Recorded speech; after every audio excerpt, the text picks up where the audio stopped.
Hello viewers, welcome to the another online English class from Haldar academy. তোমরা জানো যে আমরা এখন প্রাইড অ্যান্ড দ্য প্রেজুডিস এই নভেলটা নিয়ে আলোচনা করছি, যা চ্যাপ্টার 14 পর্যন্ত আমরা অলরেডি কমপ্লিট করে ফেলেছি আর চলে এসেছি চ্যাপ্টার 15-এ। আজ আমরা 15-এর যে টেক্সটটা সেটা পড়া স্টার্ট করব। আচ্ছা দেখো, আজকে আমার যে টেক্সটটা সেটা স্টার্ট হচ্ছে চ্যাপ্টার 15 থেকে। দেখো, এর আগের পার্টটাই দেখলাম যে কি কলিন্সকে মানে একটা জেন্টলম্যান টাইপ তার আর কি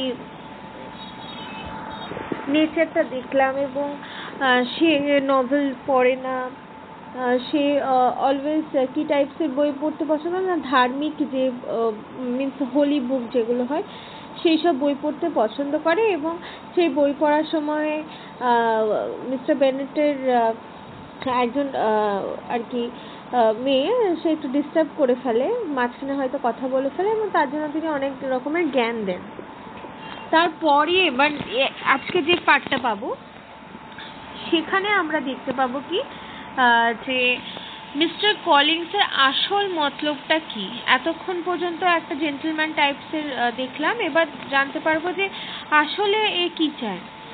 দেখো কি বলছে, mister Collins was not a sensible man. বলছে মিস্টার কলিন্স কিন্তু একদম কোনো সেন্সিবল ম্যান নয়। And the deficiency of nature had been but little assisted by education or society. বলছে the deficiency of nature had been, তার মধ্যে deficiency মানে স্বল্পতা, তার মধ্যে অবশ্যই স্বল্পতা রয়েছে, অর্থাৎ নেচারের মধ্যে, তার স্বভাবের মধ্যে কিছু খামতি তো অবশ্যই রয়েছে, but little assisted by education or the society. But কি হয়েছে, তার নেচারে কিছুটা খামতি রয়েছে, এটা ঠিক কথাই, কিন্তু যেটুকুই আর কি রয়েছে সেটা অ্যাসিস্ট করে কে, মানে সেই পুরো নেচারটাই আর কি এডুকেশন আর society related. The greatest part of his life having been spent under the guidance of an illiterate and miserly father. তো বলছে কি তার লাইফের সব থেকে বড় পার্টটা, the greatest part of his life, তার লাইফের সব থেকে বড় part having been spent under the guidance of an illiterate and miserly father. তার লাইফের সব থেকে বড় পার্ট কার আন্ডারে অর কার গাইডেন্সে অতিবাহিত হয়েছে না, একজন ইলিটারেট মানে অশিক্ষিত, অ্যান্ড মিজারলি মিন্স হচ্ছে লোভী, একজন অশিক্ষিত লোভী বাবার পরিচালনায় আর কি তার অর্ধেকটা লাইফ আর কি পরিচালিত হয়েছে। And though he belonged to one of the universities, he had merely kept the necessary terms without forming at it any usual acquaintance. বলছে কি though he belonged to one of the universities, যদিও সে একটা মানে ইউনিভার্সিটির আন্ডারে আর কি belong করতো, he had merely kept the necessary terms, তো কি খুব মানে সেই ইউনিভার্সিটি হয়তো এখানে পড়াশোনার কথা বলছে, যে মানে খুব স্বল্প বিস্তর আর কি সেখান থেকে জ্ঞান অর্জন করেছে, without forming at it any usual acquaintance, আর যেটা সে অ্যাকোয়েন্টেন্স হচ্ছে পরিচিতি আর কি, মানে কোনো আর সেই ইয়েগুলোকে আর কি বিদ্যাগুলোকে কোনো পরিচিত কোনো কিছুর মধ্যে হয়তো সেগুলোকে ফর্ম করেছে, আদারওয়াইজ মানে কোনো সোশ্যাল শিক্ষা দীক্ষা তার মধ্যে হয়তো নেই। The subjection in which his father had brought him up had given him originally great humility of manner. বলছে the subjection in which, মানে যে সাবজেক্টে আন্ডারে তার বাবা তাকে বড় করে তুলেছে, সেই সাবজেক্টটা তাকে কি দিচ্ছে, একটা গ্রেট হিউমিলিটি অফ ম্যানার, একটা নম্রতা দিচ্ছে, তার ব্যবহারের মধ্যে একটা জাস্ট নম্রতাটাই প্রদান করছে। But it was now a good deal counteract by the self-conceit of a weak head. বলছে যে তার বাবা কি ছিল না, একটা illiterate and a miserly person ছিল, যে কিনা মানে কি শিক্ষা দেবে, ভালো শিক্ষা তো কিছু দিতে পারবে না। তো যে শিক্ষাটা তার বাবা দিয়েছিল, অর্থাৎ যে সাবজেকশনটা আর কি দিয়েছিল, সেটা কি না হিউমিলিটি অফ ম্যানার, মানে একটা নম্র ব্যবহার দিয়েছিল, তার মধ্যে নম্র ব্যবহার করার যে শিক্ষা সেটা দিয়েছিল। But it was now a good deal counteract means বাধা দেওয়া, যে এখন সেই হিউমিলিটিটা কি করছে, বাধা দিচ্ছে। Good deal counteract by the self conceit মানে হচ্ছে দম্ভ। সেই যে হিউমিলিটিটা তাকে দেওয়া হয়েছিল সেটা বর্তমানে বাধা হয়ে দাঁড়াচ্ছে তার দম্ভর কাছে। অফ এ উইক হেড, কি উইক হেড বলতে তার মানে বোকা বুদ্ধির কথা বলা আছে, যে সেই উইক হেডে তার সেই শিক্ষাটা এখন বর্তমানে একটা বাধা হয়ে দাঁড়াচ্ছে। Living in retirement and consequential feelings of early and unexpected prosperity. বলছে লিভিং ইন রিটায়ারমেন্ট, এখন কি হয়েছে মানে তার হেডের কথা বলছে মেবি, যেটা এখন ফুললি রিটায়ার নিয়ে নিয়েছে পড়াশোনার দিক থেকে বা এভরি জ্ঞান অর্জনের দিক থেকে রিটায়ারমেন্ট নিয়ে নিয়েছে। অ্যান্ড কনসিকুয়েন্সিয়াল মিনস হচ্ছে অনুবর্তী। এখন কিসের দিকে অনুবর্তী হয়েছে না, feelings of early and unexpected prosperity. তো তার নিজের লাইফের একটা আনএক্সপেক্টেড প্রসপারিটির দিকে সেটা এখন বয়ে চলেছে। A fortunate chance had recommended him to Lady Catherine de Bourgh when the living of Hunsford was vacant. বলছে তার বিদ্যা বলতে তো সেরকম কোনো কিছু নেই, কিন্তু সেটা ফর্চুনেটলি একটা চান্স পেয়ে গেছে। কোথায় না, লেডি ক্যাথরিন ডি বর্গের কাছে, যেটা কোথায়, when living home of Hunsford was vacant, যখন কি জানতে পারছে না হান্সফোর্ডে আর কি একটা ভ্যাকান্ট প্লেস রয়েছে, তো সেখানে আর কি সে একটা ফর্চুনেটলি চান্স পেয়ে যায় ধর্মযাজকের। তো সেখানে কি হচ্ছে, তার ভাগ্যটা পরিবর্তিত হচ্ছে। And the respect which he felt for her high rank and his veneration for her as his patroness mingling with a very good opinion of himself of his authority as a clergyman. বলছে দেখো the respect which he felt for her high rank, যে রেসপেক্টটা সে actually feel করে তার high rank হওয়ার জন্য, and his ভেনারেশন হচ্ছে শ্রদ্ধা, এবং তার শ্রদ্ধা ফর হার তার জন্য যে শ্রদ্ধা রয়েছে, অ্যাজ হিজ প্যাট্রনেস তার পৃষ্ঠপোষকতা, প্যাট্রনেস হচ্ছে পৃষ্ঠপোষকতা করা, তো তার পৃষ্ঠপোষকতা করার জন্য যে আর কি শ্রদ্ধা তিনি তাকে দেন, mingling with a very good opinion of himself. তো সেটা তাকে মিংলিং করে মানে হচ্ছে জয়নিং করা, তো সেটাকে কি করছে, কিসে মিলিত করছে তাকে, with a very good opinion of himself, যেটা তার সম্পর্কে একটা ভালো ওপিনিয়ন আর কি মানে দিচ্ছে, যেটা এতদিন হয়তো তার ছিল না। Of the authority as a clergyman, কি না অ্যাজ এ ক্লার্জিম্যান হিসেবে তাকে সে একটা ভালো ওপিনিয়ন আর কি পাচ্ছে। And his right as a rector মানে গির্জার পুরোহিত হওয়ার একটা রাইট সে কিন্তু এখন পাচ্ছে। Made him altogether a mixture of pride and obsequiousness, self importance and humility. সে এখন বর্তমানে কি হচ্ছে না, গির্জার প্রধান পুরোহিত হওয়ার একটা অধিকার পাচ্ছে। And made him all together a mixture of pride, and এটা কি করছে না, তাকে বানিয়ে তুলছে একটা মানে তাকে তৈরি করছে কি, বা তার মনটাকে তৈরি করছে একটা প্রাইড অ্যান্ড অবসিকুইশাসনেস মিনস হচ্ছে খোসামত, প্রাইড আর মানে খোসামত করে চলবে এরকম একটা পার্সন হিসেবে তাকে তৈরি করছে। সেলফ ইম্পর্টেন্স অ্যান্ড হিউমিলিটি, যে কিনা সবসময় নিজেকে বেশি ইম্পর্টেন্স দেবে। অ্যান্ড হিউমিলিটি মানে তো জানোই যে নম্রতা অ্যাট দ্য সেম টাইম বজায় থাকছে, তাই এরকম একটা পার্সনে তাকে পরিণত করেছে। এই হলো। নেক্সট দেখো, having now a good house and a very sufficient income he intended to marry.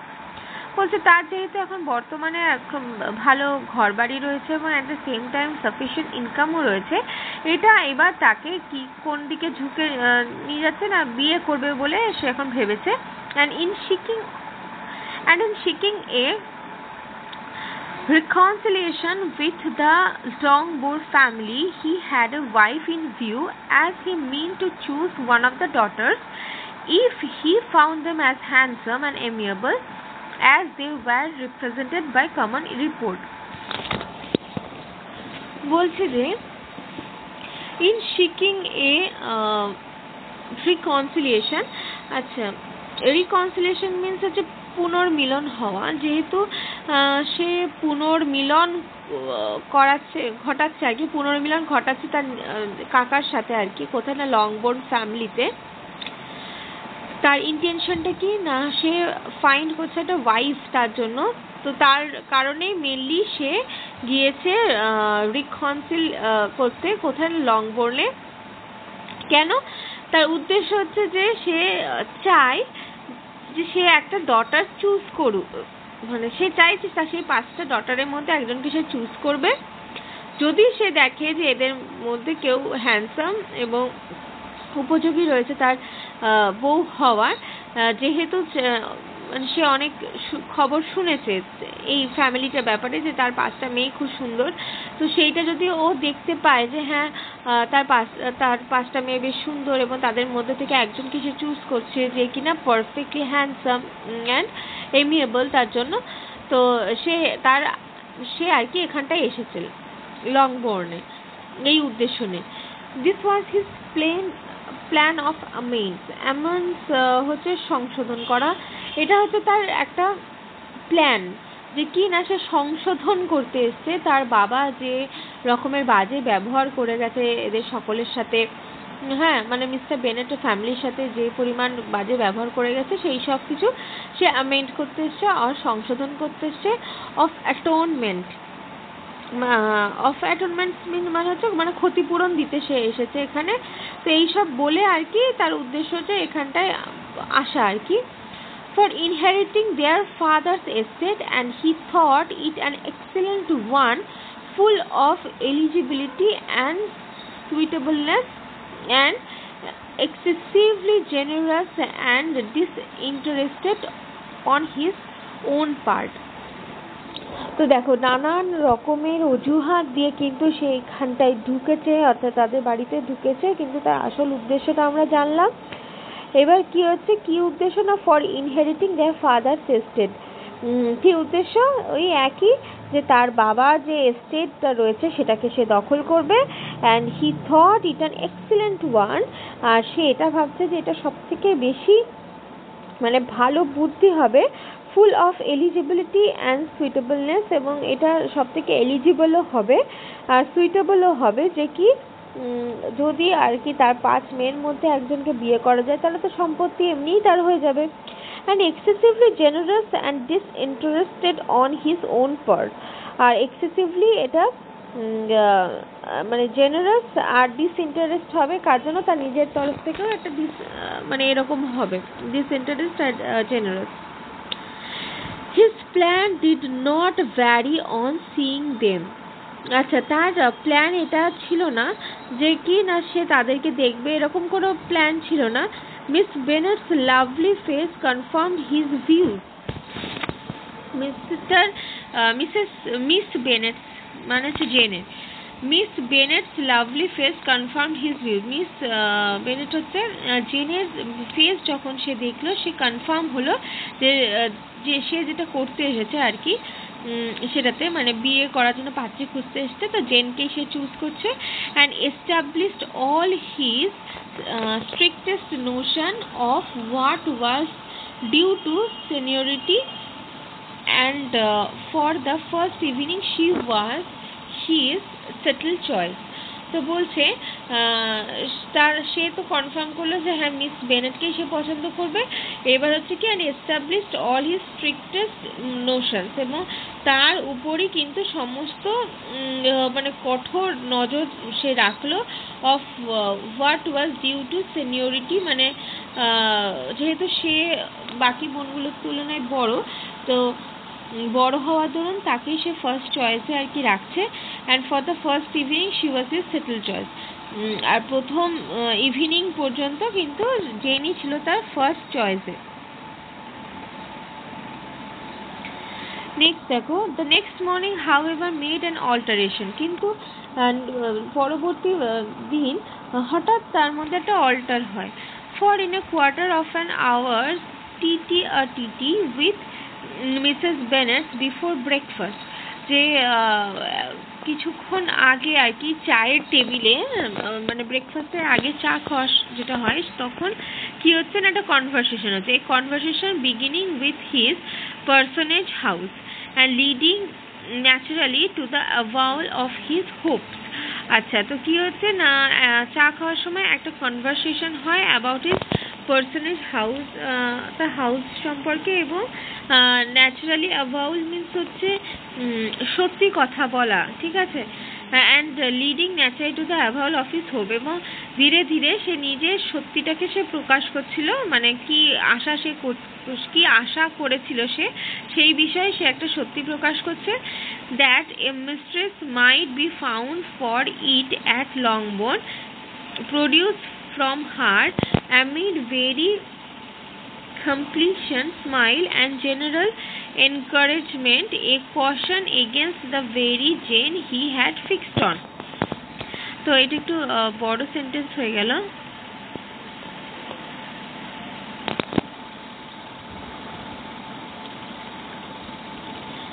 আচ্ছা দেখো কি হচ্ছে না সেই ব্যাপারে আর কি সমস্ত কথাগুলো বলছিলেন। Leading naturally to the avowal of his hope, সে তার নিজের সত্যি কথাটা জানালো। That a mistress might be found for it at Longbourn, যে সে কি করতেছে না একটা মিস্ট্রেস ফাউন্ড করতে এসছে এই লংবোর্নে, অ্যান্ড প্রডিউস ফ্রম হার, এবং অ্যামিড ভেরি কমপ্লিশন স্মাইল, এবং সুশীল একটা স্মাইল দিয়ে আর কি সে একটা কমপ্লিশন স্মাইল হচ্ছে সুশীল একটা স্মাইল দিয়ে সে এটা বোঝানোর চেষ্টা করলো, মানে জেনকে তার পছন্দ হচ্ছে সেই ব্যাপারে আর কি সে কথাটা বলছে। অ্যান্ড জেনারেল এনকারেজমেন্টও সে দেখাচ্ছে আর কি, যে জেনকে তার বিশেষ ভালো লেগেছে। A caution against the very Jane he had fixed on, এবং কি দেখাচ্ছে যে তার আই কিন্তু জেনারেলি ফিক্সড হয়ে গেছে জেনের ওপরে। As to her younger daughter, she could not take upon her to say, she could not positively answer. আচ্ছা, যেহেতু তার ইয়াঙ্গার ডটাররা সেখানে প্রেজেন্ট রয়েছে, তো সে পজিটিভলি কোনো উত্তর দিতে পারছে না, না সে কোনো কথা বলতে পারছে। But she did not know of any preposition. আচ্ছা, পজিটিভলি হয়তো she could not take upon but she did not know of any preposition, কিন্তু সে কোনোভাবে আগেকার কোনো অধিকার সম্পর্কে সে কোনো কিছুই জানে না। her eldest daughter, she must just mention, she felt it incumbent on her to hint and was likely to be very soon engaged. তো কি হচ্ছে তার হাবভাবটা বুঝতে পেরে তখন তার মা আর কি মেনলি বলছে যে হার এল্ডেস্ট ডটার, তার সব থেকে বড় মেয়ে, শি মাস্ট মেনশন, সে তাকে হয়তো এটা আগেই বলে দেওয়া উচিত ছিল যে শি ফেল্ট ইন ইনকামবেন্ট মানে হচ্ছে মানে আরোপিত মেনলি, অর্থাৎ এখানে কিন্তু আরোপিত হবে না, এখানে এটা হবে যে সে এঙ্গেজড হতে চলেছে খুব শীঘ্রই, এটাই যে she felt in incumbent on her to hint, যে আমার এটা মানে বলা হয়নি যে সে খুব তাড়াতাড়ি কি হবে, likely to be very soon engage, যে সে খুব তাড়াতাড়ি তার বিয়ে হবে, তার বিয়ে ঠিক হয়ে রয়েছে, খুব তাড়াতাড়ি তার বিয়ে হবে, এই ব্যাপারটা সে বলেনি। Mister Collins had only to change from Jane to Elizabeth, এই কথা শোনা মাত্র কি করছে মিস্টার কলিন্স সঙ্গে সঙ্গে জেনের থেকে কনভার্টে এলিজাবেথে গেল। And it was soon done while Mrs Bennet was stirring the fire, আর এটা তখনই হয়ে গেল যখন মিসেস বেনেট ওই কথাগুলো বলছিল আর আগুনের দিকে তাকিয়েছিল, তখনই মিস্টার কলিন্সের দৃষ্টি জেনের থেকে একদম এলিজাবেথের দিকে চলে গেল। Elizabeth equally next to Jane in birth and beauty, তো এলিজাবেথও কিন্তু একদম জেনের কাছাকাছি তার বয়স, এবং সে দেশেও অনেক সুন্দর জেনের মতনই। সাকসিডেড হার ফর কোর্স, কি হচ্ছে না মানে তাকেও বিয়ে করা যেতে পারে এই চিন্তা ভাবনা নিয়ে এবার মানে এলিজাবেথকে সে পর্যবেক্ষণ করতে লাগলো। তো আজ এই পর্যন্তই, বা নেক্সট পার্টে আমরা বাকি যে অংশটা রয়েছে সেটা নিয়ে আলোচনা করব। আজ এতটুকুই, ধন্যবাদ।